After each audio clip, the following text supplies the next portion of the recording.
You be coming through. I'm gonna feel that power. A little bit of that power. I've been feeling the rhythm. I've been feeling the rhythm. Gonna feel that power. Hey, building you. Come on, help me through. Come on, help me through.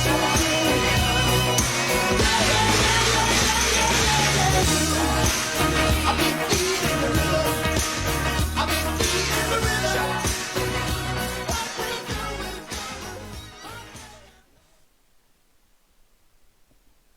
Boa noite, entrando no ar mais uma edição do seu Leitura de História na Quarentena, segunda-feira, 25 de maio. Algumas notas do dia de hoje. Foi informado hoje pela imprensa francesa que se o governo francês não der um aporte, uma ajuda financeira para a montadora Renault, provavelmente ela vai fechar as suas portas. Então o grupo Renault-Nissan vai ficar só a Nissan. Deixa eu ver aqui outras notas de hoje que eu separei. A condição para o governo francês soltar esse aporte de 5 bilhões de euros é que a Renault deixe de desenvolver capacidade de produção no exterior em troca do apoio estatal. Então, é a França pensando nos seus empregos, né?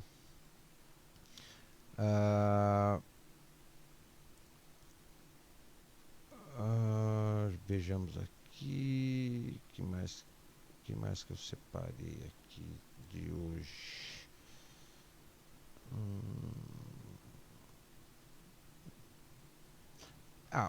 Um textinho bastante interessante em tempos de muitos debates pela internet, por vezes muito acalorados, e as pessoas ficam em dúvida se agem corretamente num debate ou não, né? Então eu capturei esse textinho aqui, que são 3 dicas dos estoicos, dos filósofos estoicos da Grécia Antiga, para avaliar os insultos. Os estoicos sugeriram que antes de responder a um insulto, passemos por essas 3 peneiras. A primeira peneira é da veracidade. Se nos sentimos insultados, Sêneca sugere que paremos por um momento para considerar se as palavras são verdadeiras. Se alguém está se referindo a uma de nossas características, por exemplo, não é um insulto, independentemente do tom usado. É apenas um ponto óbvio. Se não queremos que isso aconteça novamente, talvez devêssemos fazer algo para mudar essa característica ou apenas aceitá-la, para que ela não se torne um ponto sensível que nos faça pular toda vez que alguém a tocar. A segunda peneira é a do nível de informação. O próximo passo que devemos dar para responder a um insulto de maneira inteligente vem da mão de Epíceto, que nos recomenda avaliar se nosso interlocutor está pelo menos bem informado. Se for uma pessoa informada, devemos valorizar o que ela está dizendo, mesmo que a princípio nos cause rejeição ou não caia em nossa cosmovisão. Talvez ele esteja certo. Se você não é uma pessoa informada, mas está falando da ignorância, nós simplesmente não devemos levar em conta sua opinião ou ficar com raiva disso. E a terceira peneira é a peneira da autoridade. A última tela pela qual devemos passar um insulto é avaliar a sua origem. Se estamos aprendendo a tocar piano e o suposto insulto vem do nosso mestre de piano, talvez seja uma crítica construtiva que devemos ouvir, em vez de ficar com raiva. Seja melhor do que quem te insulta. Marco Aurélio, proeminente imperador romano e estoico, pensava que não deveríamos conceder aqueles que nos insultam a possibilidade de manipular nossas emoções. Ele escreveu: a melhor vingança não é ser como aquele que machucou você. Sêneca, por outro lado, pensava que a raiva sempre dura mais do que a dor. Por isso, não faz sentido ficar com raiva de um insulto. Não devemos permitir que esse insulto arruine nosso dia ou dê mais importância do que merece. Ele escreveu: uma grande mente despreza as queixas feitas a ela. A maior forma de desdém é considerar que o adversário não é digno de vingança. Quando se vingam, muitos levam muito a sério pequenas humilhações. Uma grande e nobre pessoa é aquela que, como um grande animal selvagem, escuta impassível as pequenas maldições que lhe são lançadas. Muito bem, fica a dica dos estoicos aí para aqueles que gostam de ficar debatendo nas redes sociais e por vezes são ofendidos, né? Vamos para os nossos temas de hoje. Hoje vamos falar de um personagem da história brasileira. Vez ou outra eu trago um personagem da história brasileira para a gente dar uma esmiuçada. Hoje vamos falar da conspiratória morte de Dom João VI. A morte de Dom João VI, rei de Portugal, que marcou a regência pré-independência no Brasil, é cercada de grandes polêmicas e especulações. O monarca, que teve uma vida política muito agitada e repleta de conspirações por parte do filho, Dom Miguel, e da esposa, Carlota Joaquina, principalmente nos seus últimos anos, morreu sentindo fortes enjoos, sofrendo desmaios, convulsões e crises de vômito. Após o óbito, o caso levantou muitas suspeitas.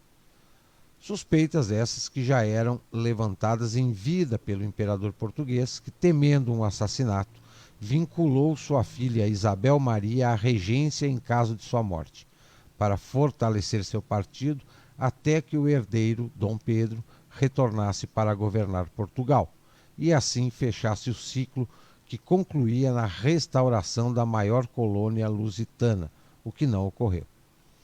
De acordo com as crônicas da corte, Dom João começou a passar mal em seu palácio em março de 1826 com sintomas de intoxicação, e no dia 10 daquele mês finalmente faleceu. Foram feitos boletins clínicos improvisados que foram roubados e sumiram para sempre, e o assunto suprimiu-se em silêncio. Com isso, as suspeitas de assassinato aumentaram, naquele cenário em que o constitucionalista sofria revés da ala conservadora por todos os lados. Finalmente, entre 2007 e 2010, foi realizada uma autópsia conclusiva nos restos de Dom João VI. A pesquisa revelou o fim das polêmicas especulativas.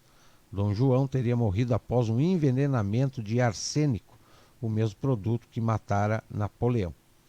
A pesquisa, conduzida por 2 arqueólogos e um médico legista, confirmou que o corpo do monarca guardava 130 vezes mais arsênico do que é possível existir no organismo humano. O envenenamento por arsênico, que comumente levou líderes da história em conspirações, pode ser feito gradualmente, pois a substância é acumulada no corpo. Até o final do século XIX, não havia diagnóstico químico que comprovasse a morte por envenenamento com arsênico. João poderia ter sido infectado na comida ou bebida por vários dias consecutivos por algum agente próximo do palácio. Normalmente, esse tipo de análise é feita com fios de cabelo ou unhas do falecido, mas a pesquisa de Dom João foi possível após os arqueólogos envolvidos localizarem um pote com partes das vísceras do Bragança no porão de uma capela em Portugal. O pouco material foi suficiente para a descoberta reveladora. Para João Sebastião Witter, do Museu do Ipiranga, a partir dessa constatação é possível alterar as pesquisas a respeito da corte portuguesa naquele período. A descoberta, que tem 10 anos, possibilitou e ainda possibilita uma revisão da historiografia em relação aos processos que marcaram o fim do século XIX em Portugal, marcado por invasões estrangeiras, brigas dinásticas e uma guerra civil. A morte de Dom João VI deu abertura para um dos maiores conflitos monárquicos da história de Portugal, pois o herdeiro, Dom Pedro IV, aliado a seu legado e à junta regencial deixada pelo pai, era apoiado pelos liberais contra a vontade do pretendente mais próximo, pois estava em Lisboa, ao contrário do irmão que governava no Rio de Janeiro, Dom Miguel, o absolutista. Essa disputa acabou na vitória dos constitucionalistas em 1834. Então, o Dom João VI foi assassinado com arsênico. Em tempos de pandemia, e se fala tanto de quarentena, vamos conhecer a origem medieval da quarentena. No mundo contemporâneo, e agora mais do que nunca com a atual pandemia, estamos acostumados com os termos isolamento e quarentena, conceitos de diferentes escopos. Nosso governo, no entanto, optou pela noção abrangente de isolamento social obrigatório, que nos remete às declarações de nosso próprio presidente, que, ao se referir a esta ideia, argumentou que preferia o uso desta, a palavra quarentena, devido à carga cognitiva que ela traz consigo. Sem prejuízo disso, não muda o fato objetivo de que estamos em quarentena, e aí vem precisamente a distinção, que geralmente é abordada no plano internacional. Para citar um exemplo específico, a Divisão de Saúde Pública do Estado de Delaware diferencia o isolamento da quarentena pelo sujeito a quem é imposta a ação restritiva, ou seja, quando o sujeito é uma pessoa infectada por alguma doença contagiosa, o confinamento da mesma ocorre para impedi-lo de infectar outros. Em outras palavras, o sujeito ativo do isolamento é uma pessoa infectada, e o sujeito passivo, que se busca proteger com essa ação, é a pessoa saudável. Não obstante, é esta última que nos remete à quarentena, que está ligada ao isolamento em situações pandêmicas, e é quando o sujeito passivo torna-se ativo, ou seja, objeto de cumprimento de restrições. O objetivo da quarentena é evitar que pessoas saudáveis tenham sido expostas a pessoas infectadas, contraindo a doença, e evitar que pessoas saudáveis entrem em contato com pessoas infectadas. As primeiras formas conhecidas de isolamento datam de tempos antigos e estão particularmente ligadas à lepra. Mas a primeira quarentena registrada foi em Ragusa, hoje Dubrovnik, uma cidade croata, em 27 de julho de 1377, para deter o flagelo da peste negra, agora identificada como uma variante da bactéria Yersinia pestis, um modus operandi que mais tarde seria replicado na Itália e de lá se espalharia para o resto da Europa medieval, sob o famoso nome italiano de 40 giorni, ou 40 dias, que chega até nós como uma quarentena na sua variante de língua espanhola. Tudo isso sob o quadro religioso da época, já que o número 40 para o cristianismo tem até hoje um grande simbolismo da quaresma, derivada do quadragésima latino, período que se abre com a quarta-feira de cinzas e se estende até a Páscoa, passando pelos dias em que o Nosso Senhor e o Salvador Jesus Cristo estavam no deserto, segundo o Novo Testamento, bem como os dias em que Deus enviou o dilúvio universal à Terra, no Antigo Testamento. Tudo isso juntamente com mais de 100 menções do número 40 na Bíblia. Para o cristianismo, o número 40 foi sempre relacionado a um tempo de penitência, caracterizado pelo jejum. Voltando a Ragusa e consultando o trabalho dos historiadores Zlata Blazina Tomic e Vesna Blazina, intitulado Expulsando a Peste, o Escritório de Saúde para a Implementação da Quarentena em Dubrovnik, vemos que os registros históricos da cidade revelam que em 27 de julho de 1377, 47 conselheiros se reuniram na referida cidade com o objetivo de tomar medidas executivas contra a peste. Dentre essas medidas estava uma de proibição de entrada com exceção e como segue: Abre aspas. Aqueles que vêm de áreas infestadas pela peste não devem entrar na cidade ou em seu distrito, a menos que antes tenham passado um mês na ilhota de Mrecan ou na cidade de Katvat, para fins de desinfecção. Para que essas medidas fossem efetivas, a cidade de Dubrovnik contrataria então 3 italianos, um médico e 2 cirurgiões, o que levaria ao estabelecimento de outra inovação, a criação de um posto de saúde, com o objetivo de controle da peste, cujos comissários eram chamados de funcionários contra os que chegam de zonas infectadas pela peste.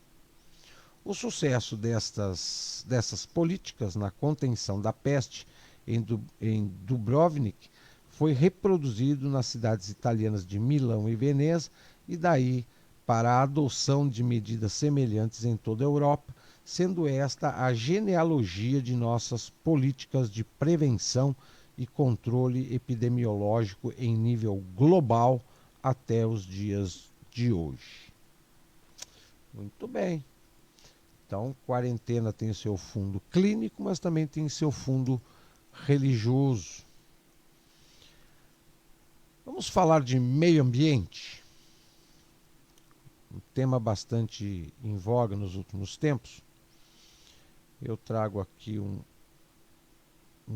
material escrito pelo professor Carlos Arturo Calderón Muñoz. Ele é colombiano e, como a Colômbia também tem parte da floresta amazônica, a Amazônia colombiana é um problema global tanto quanto a Amazônia brasileira. Então, o professor Carlos Arturo traz esse material aqui sobre a Amazônia, o tesouro hispano-brasileiro que o globalismo procura se apossar. Em março de 1990, a versão final de um documento de estratégia política chamado Estruturado Poder Nacional para o ano de 2001 foi finalizada com o subtítulo 1990 a 2000, uma década vital para um Brasil moderno e democrático. Este trabalho analisou os obstáculos econômicos, industriais, políticos e sociais que o Brasil precisou superar para garantir uma posição de relevância no novo milênio. A carta, supervisionada pelo professor Jaime Magrassi, causou um alvoroço imediato entre deputados nacionais e representantes de potências estrangeiras. As forças globalistas viram com preocupação o capítulo intitulado Políticas e Estratégias para a Amazônia. Isso incluiu contrabandistas, traficantes de drogas, comunidades indígenas usadas por ONGs e ativistas ambientais, como possíveis vetores da internacionalização da Amazônia. Esses seriam controlados remotamente por uma aliança supersoberana coliderada pelos Estados Unidos e pela União Soviética ou República da Rússia hoje. O documento argumentava que, se necessário, o Brasil deveria estar disposto a usar a força militar para proteger a Amazônia. Não é incomum que este artigo veja ameaças contra a soberania brasileira. Foi realizado na Escola Superior de Guerra. No século XX, as estruturas político-militares nacionalistas se alimentaram do pensamento de homens como Mário Travassos, Golbery Couto e Silva, Meira Matos e Arthur César Ferreira Reis. Todos compartilharam a ideia de que forças estrangeiras queriam tirar a Amazônia do Brasil. A mídia mundial, como o The Guardian, ridicularizou a tendência antiecológica dos militares brasileiros. O interesse das superpotências, segundo eles, foi motivado pelo cuidado com o meio ambiente. Na década de 1960, a Academia de Ciências de Washington propôs a criação de uma fundação para estudar a Amazônia como zonas ecológicas e não como unidades políticas. Por sua vez, os soviéticos apoiaram seus interesses na luta contra as mudanças climáticas, que foram pioneiros graças ao trabalho de Fyodorov e Mikhail Budicko. No entanto, a cúpula militar tinha todos os motivos para suspeitar.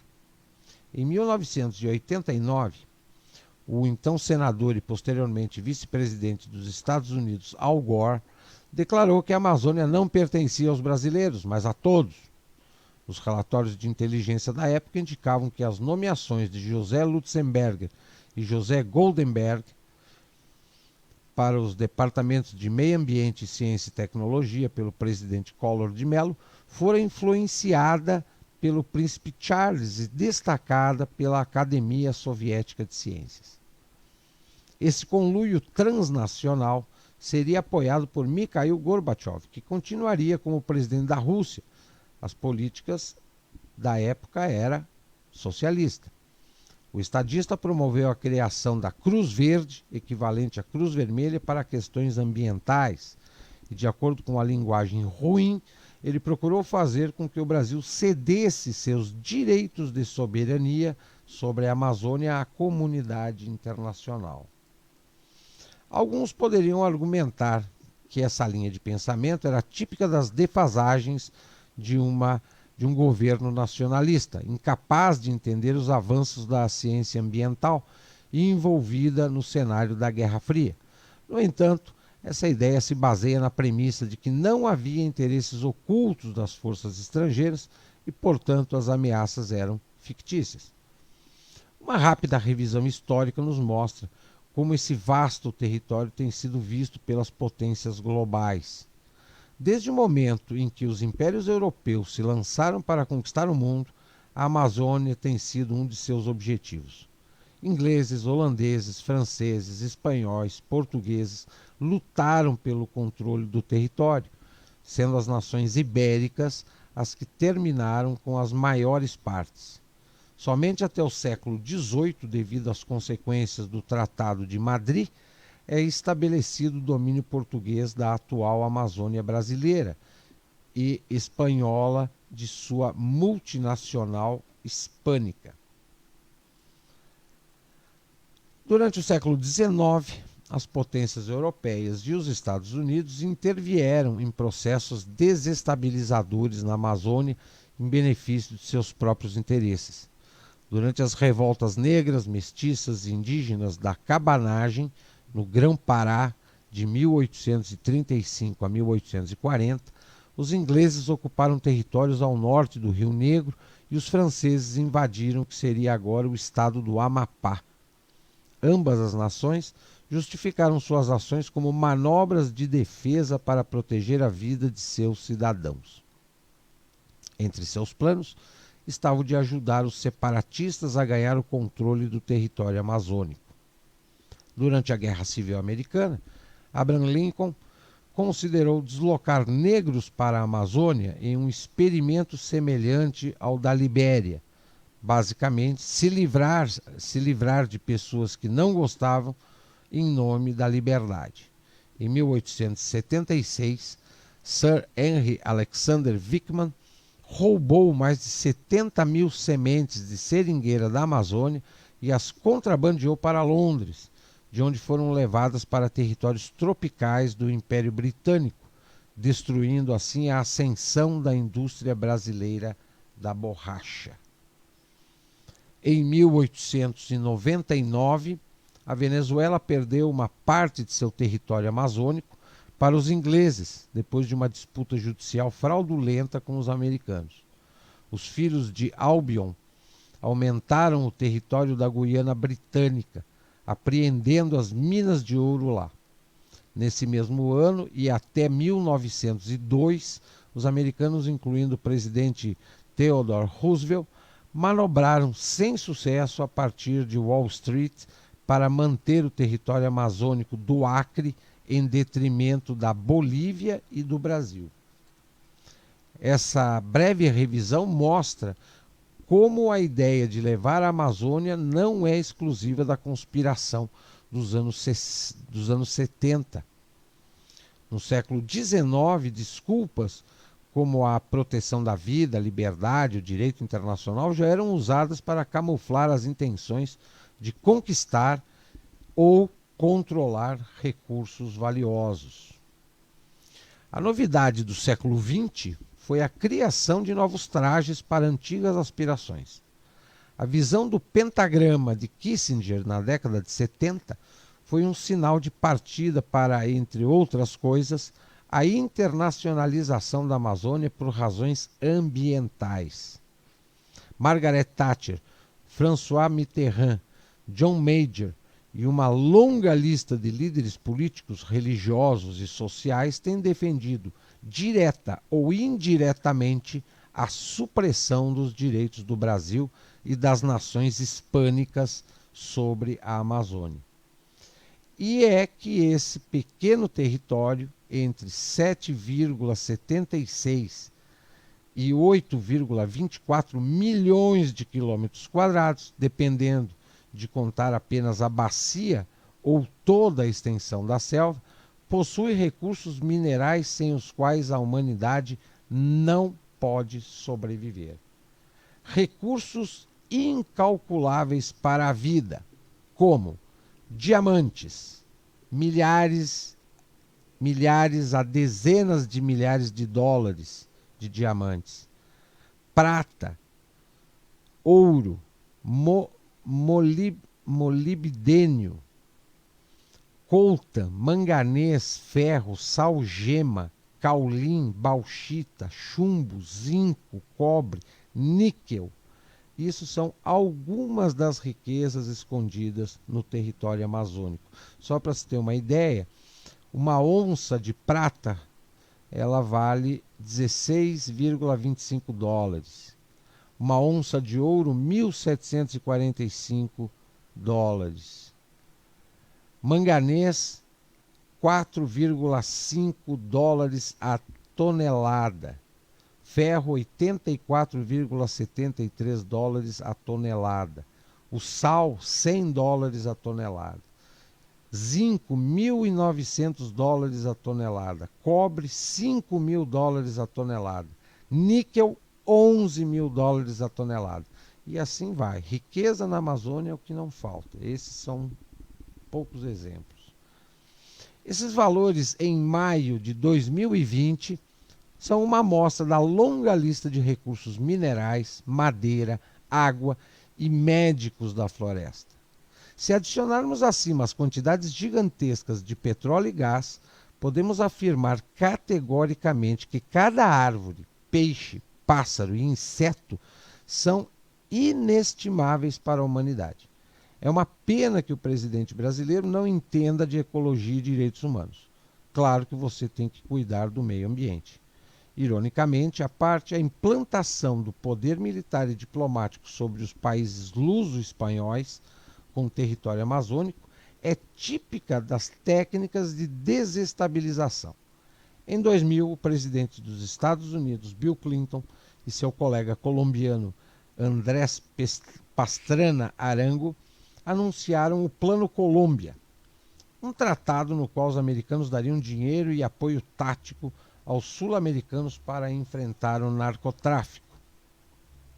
Embora a ideia inicial do presidente Pastrana fosse financiar programas sociais para alienar camponeses de traficantes de drogas, os americanos modificaram o tratado para que o foco fosse militar. No final, 71% do dinheiro inicialmente doado foi investido em campanhas de guerra. O acordo estava em vigor até 2015 e foram investidos mais de 10 bilhões de dólares, incluindo a presença de tropas e prestadores de serviços de segurança dos Estados Unidos em território colombiano, treinamento, equipamentos de vigilância, armas, munição e inteligência. Embora o plano Colômbia tenha sido vendido como uma estratégia para combater o narcotráfico, o tipo de ferramentas e pessoal enviado, adicionados à estratégia geral do Departamento de Defesa norte-americano, indicam que tudo fazia parte de uma operação militar. Em 99, o Comando Sul dos Estados Unidos conseguiu estabelecer 475 homens na base da Força Aérea Equatoriana, um porto no Pacífico, a partir do qual as rotas da Amazônia podiam ser controladas. Em base, era apenas um dos vários recursos dos FOLs, dos locais de operação avançada, com o qual os Estados Unidos, depois de entregar a base Howard no Panamá, projetariam força na América do Sul. A isto foi adicionada uma base em Iquitos, na Amazônia peruana, onde parte dos 17 radares também foram instalados para controlar o tráfego aéreo na selva. O restante foi colocado na Colômbia e reforçou o controle realizado desde a década de 80 na base de Chimoré, na Amazônia boliviana. Também foi feita uma tentativa de ocupar a base de Alcântara, na Amazônia brasileira, camuflando interesses bélicos no desenvolvimento espacial. O presidente brasileiro parece ter esquecido esse detalhe histórico em sua visita à Casa Branca e está ou já entregou a base de Alcântara aos Estados Unidos. Mais tarde, a iniciativa andina de combate às drogas do presidente Bush confirmou a ideia de que essas implantações procuravam cercar a Colômbia, algo que já havia sido anunciado por Donnie Marshall, que alegou que as operações na Colômbia gerariam deslocamento maciço da população local.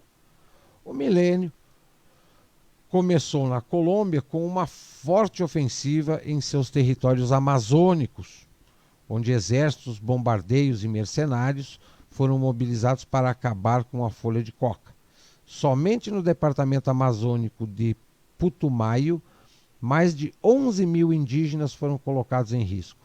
Os campos foram massivamente irrigados com glifosato, um pesticida tóxico para a vida aquática, e a ideia era pulverizar os campos de coca, mas era comum que as lavouras das quais os camponeses se alimentavam fossem afetadas.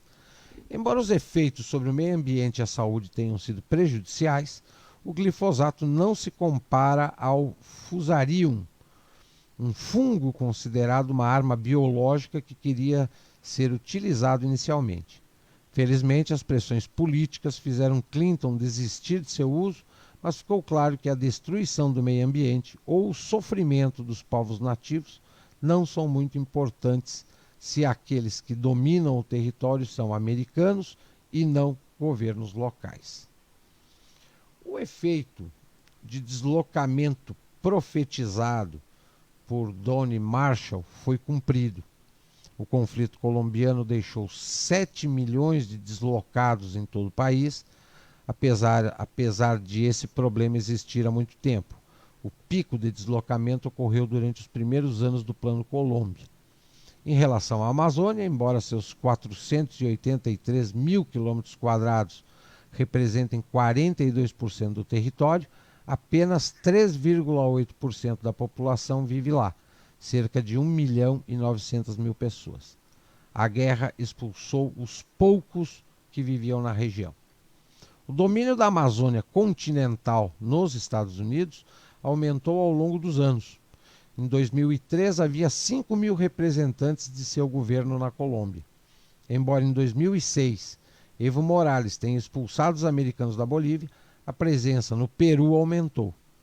Bloqueando a saída através do Oceano Pacífico, homens foram posicionados em Lambayeque, Trujillo, Tumbes e Piura. Na Amazônia, várias cidades foram retiradas do rio Nanay, que liga Iquitos, e também se estabeleceram no distrito de Yurimaguas, provavelmente em Santa Lúcia. Em 2009, o contrato de Manta expirou, mas a Colômbia ofereceu 7 bases aos Estados Unidos, 2 das quais controlavam a Amazônia. A base de Apiaí, em Meta, e Larândia, em Caquetá. Além disso, para continuar controlando a saída pelo Pacífico, eles também tiveram o direito de usar a base da Baía Málaga, equidistante entre Equador e Panamá. Em 2017, quando a paz foi assinada com a Farc, os americanos tiraram a máscara do Plano Colômbia e vestiram a máscara de ajuda humanitária. Nos últimos dias do governo Barack Obama, um centro regional de operações de emergência foi criado na Amazônia peruana. outra base com potencial militar criada para ajudar os peruanos em caso de desastres naturais. Esse destacamento de forças norte-americanas foi previsto pelos militares brasileiros. Já em 1947, o general Mário Travassos denunciou como as políticas aplicadas na Nicarágua e no Panamá, entre outras coisas, para dominar o canal, seriam usadas na Amazônia para apreender os recursos de mineração e petróleo da Venezuela, Colômbia e Peru. As Farc foi uma organização paramilitar organizada em guerrilha de inspiração socialista revolucionária e marxista-leninista, fundada em 1964, no contexto da Guerra Fria, que chegou a contar em torno de 10 mil guerrilheiros, atuando por toda a região amazônica, desde a Colômbia até o Peru, Venezuela, Brasil, além de estar presente na Argentina e Paraguai. Foi considerado por muitos países um grupo terrorista e foi tida como extinta em 2017. As Farc eles não soltaram as armas. Eles diminuíram o plantel de 10 mil para 3 mil guerrilheiros em ação e viraram um partido político para chegar ao poder na Colômbia pela via do voto. Análise bem sucedida, porque o que vem sendo feito há séculos neste território são operações político-militares que buscam controlar seus recursos. As atuais pressões ambientais e pró-indígenas são fachadas diplomáticas típicas da propaganda de guerra. Todos os lados em disputa usam esses recursos da mídia para atacar seus inimigos, mas não demora muito para cometer os atos que criticam. Em 2008, 35 multinacionais estavam presentes em 180 blocos de exploração de petróleo e gás no oeste da Amazônia. Estes cobriram mais de 680 mil quilômetros quadrados da Bolívia, Brasil, Colômbia, Equador e Peru. Mais de 2/3 da Amazônia equatoriana e peruana foram explorados, mas apenas 1/10 da Amazônia colombiana. A guerra mudou isso. Em 2019, dos 2,5 milhões de hectares de Putumayo, 2 milhões haviam sido divididos em 46 blocos de petróleo. A maioria das empresas, como a anglo-americana, pertence ao conglomerado que se beneficiou do Plano Colômbia. Mas as Farc são igualmente hipócritas. O ex-guerrilheiro, que por décadas destruiu a floresta amazônica para cultivar coca, explorar ouro com técnicas muito mais prejudiciais que as das multinacionais, e que voou produtos petrolíferos do Estado, derramando milhares de litros de óleo nos rios, agora os mesmos, as Farc, transformadas em partido político, lideram comunidades de agricultores indígenas e camponeses para expulsar as empresas americanas. Por sua parte, o primeiro presidente indígena da Bolívia, Evo Morales, que se baseou seu discurso na nacionalização de recursos e na defesa do modo de vida de seus irmãos nativos, não teve problemas em esmagar com as forças do Estado os povos indígenas que se opunham à construção de uma estrada no território indígena Isibiru-Sécuri, ou no Parque Nacional, um parque localizado no coração da Amazônia. Amazonas, no qual muitas concessões de hidrocarbonetos também foram distribuídas para multinacionais como Petrobras, na época do presidente Lula, e da PDVSA, na época de Hugo Chávez, na Venezuela. Porque é claro que a destruição do meio ambiente ou o sofrimento dos povos nativos não são muito importantes se aqueles que dominam o território são meus amigos socialistas e não yanquis. De fato, a nacionalização de Evo Morales terminou que em 2019, 80% da produção boliviana de hidrocarbonetos era controlada por multinacionais, que se beneficiavam de um sistema com poucos regulamentos. O sucesso social do MAS foi financiado através da cobrança de impostos ligeiramente mais altos sobre o capitalismo selvagem, que, além de danos ambientais contínuos, devoraram reservas nacionais, mas não fizeram uma única exploração em 14 anos. Hugo Chávez, por sua vez, tinha os Estados Unidos como seu cliente número 1, uma política que Nicolás Maduro continuou até as sanções do governo Trump. Ambos permitiram que a Amazônia venezuelana fosse destruída pelos guerrilheiros das Farc, apesar de acordo de paz ainda haver divergências, e pelo ELN, em busca de ouro e coltã. No Equador, Rafael Correa, outro inimigo incansável de invasores estrangeiros, repudiava as relações com os americanos, apenas para se render a outro império. Em 2011, Correa abriu a Amazônia Equatoriana à mineração e extração de petróleo. Multinacionais chinesas, porque não há nada como o capitalismo selvagem para sustentar fantasias socialistas. Como os anglo-saxões, os chineses estão assumindo o meio ambiente e deslocando os povos indígenas.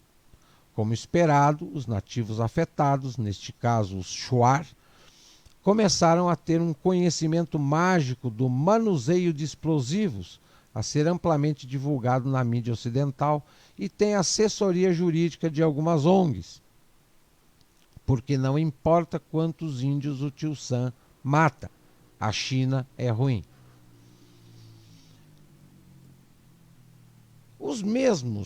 As mesmas potências ocidentais gritaram no céu, a ONU, quando se soube que desde 2020 empresas estatais de petróleo, a Petroperu e a Petroamazonas, do Peru e Equador, respectivamente, pretendem explorar as bacias sagradas da Amazônia, uma região de 5 milhões de habitantes e barris de petróleo. Protestos de ambientalistas, indígenas, ONGs e governos estrangeiros estão na ordem do dia. Curiosamente, as bases americanas no Peru não sufocaram os manifestantes. Esses países do primeiro mundo são rápidos em julgar as nações americanas por explorarem seus recursos, mas um tanto desajeitados em reconhecer suas falhas. O desmatamento na Amazônia brasileira para produzir alimentos para exportação tem nomes próprios. Por exemplo, a Cargill Soy e outras multinacionais são financiadas pela BlackRock, BNP, JP Morgan Chase, HSBC, para vender seus produtos em sites como Walmart, Stop and Shop e Costco. Neste caso, a culpa dos incêndios é do presidente brasileiro e não de empresas ocidentais honestas. De Mitterrand a Macron, foi chamado para a internacionalização da Amazônia. E eu digo brasileira, porque a França está presente na Amazônia graças à Guiana Francesa, que é um departamento dependente de Paris e membro da União Europeia. A elite francesa quer que o Brasil perca a soberania sobre o território amazônico, mas não quer dar o exemplo, oferecendo à comunidade internacional a sua. Se acrescentarmos ao exposto que o Suriname, apesar de independente, está sob influência americana e holandesa, e a Guiana obedece à esfera anglo-saxônica, é muito revelador que a comunidade internacional não solicite que esses pequenos estados renunciem seus territórios. Talvez o motivo seja o mesmo porque nunca se discute a taiga. A taiga, ou florestas boreais, é um agrupamento de florestas de coníferas, que, entre outras coisas, são a maior massa florestal do mundo. Mais que a Amazônia? Sim. Na verdade, é 2 vezes maior que a Amazônia. A taiga cobre mais de 16 milhões e 800 mil quilômetros quadrados e 11 países, entre os quais Estados Unidos, Canadá, Noruega e Rússia. Somente na Rússia, a taiga cobre mais de 5 milhões e 600 quilômetros quadrados. A taiga armazena mais dióxido de carbono do que todas as florestas temperadas e tropicais do mundo juntas. De fato, 1 hectare de taiga armazena 2 vezes mais CO2 que 1 hectare na Amazônia. A taiga está cheia de reservas de petróleo e gás. A Noruega é o principal exportador de petróleo da Europa e o terceiro maior exportador de gás do mundo. E como estamos falando de gás, a principal fonte de extorsão de Putin, a taiga siberiana, não é apenas abundante em metano, mas também em petróleo, carvão, ferro, prata, ouro e diamantes.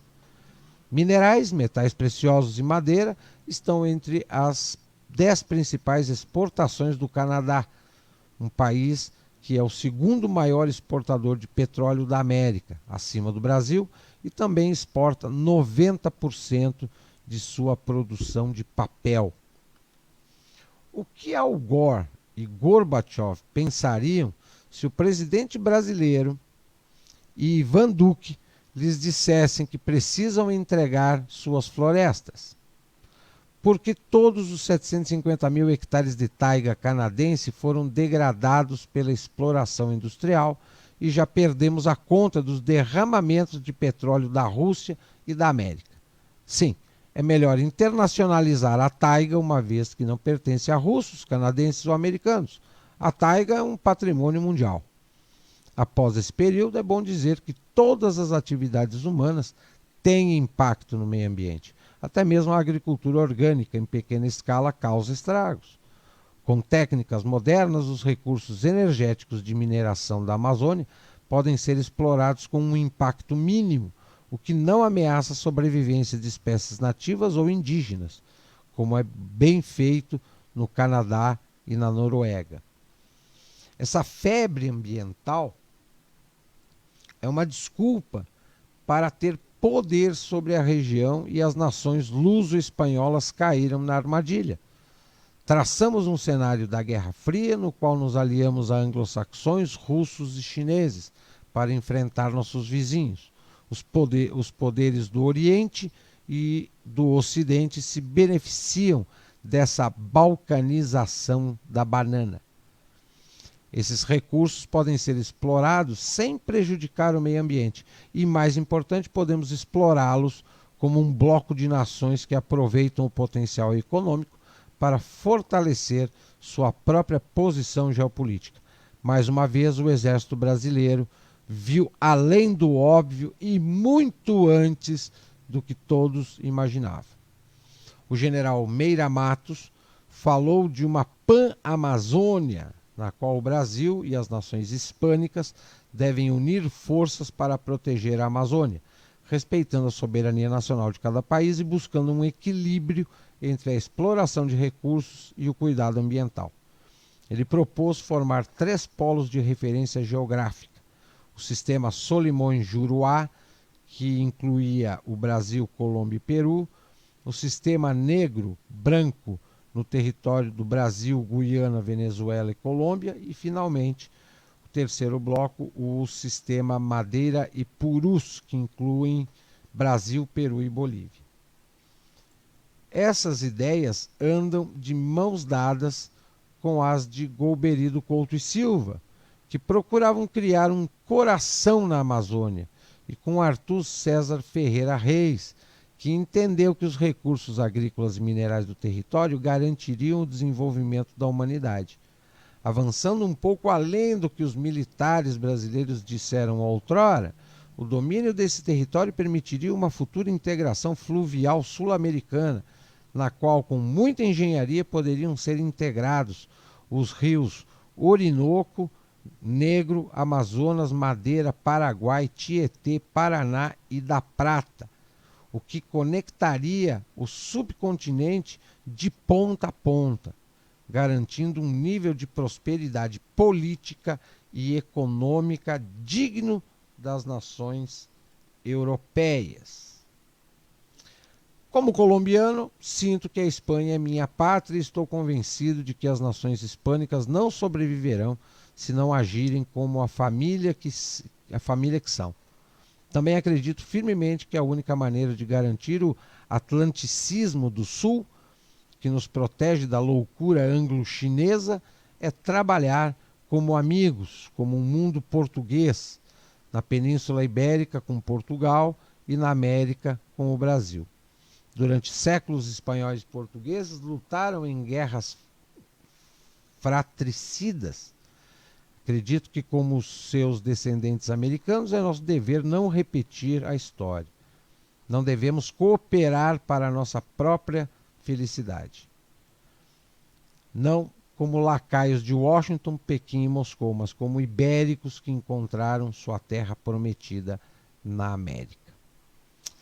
Pois é, né? Enquanto todo mundo deixa claro, transparente como água, os interesses de China, Rússia e Estados Unidos na Amazônia sul-americana, presidentes latino-americanos, incluindo do Brasil, querem deixar as porteiras abertas para os americanos, para os russos e para os chineses virem aqui deitar e rolar, fazer o que bem entender.